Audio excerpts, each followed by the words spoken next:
Former NFL quarterback Danny Kanell, on if the Browns should stick with Shedeur Sanders as their starting quarterback in 2026.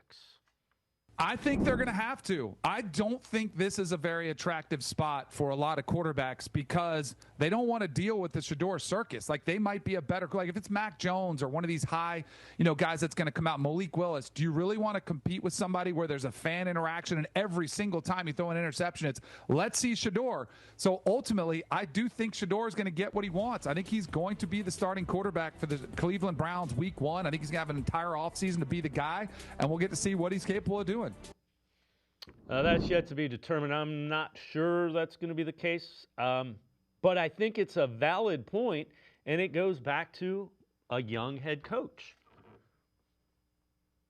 Well, look, I'm not going to say Shedeur Sanders can't be the starting quarterback. If he has a great offseason and improves, fine. But they can't just go in with what they have. I think that's unrealistic because what he showed, albeit with some flashes and a great game-winning drive to end the season, he did not prove to be a starting quarterback. So there are guys out there that they should look at, should potentially bring in to try to up the competition. And look, for the reasons I mentioned before, if Jimmy Haslam just said that Kevin Stefanski did not win enough with this talent, if the head coach comes in and goes, I feel like I got to get more out of this group, the best way to do that would be to try to improve the quarterback situation. And if you're sort of stuck with Shedeur Sanders and he cannot take a giant step forward, then you put yourself at the real potential of being on the stumbling block year 1, which is a terrible place to be.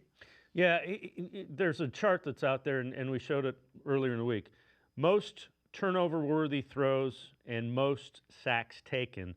Shedeur Sanders is way on the bottom with what you don't want. Joe Burrow, way on the top where you want to be. Everybody else kind of in the middle. So there have been catastrophic plays offensively that he has to avoid.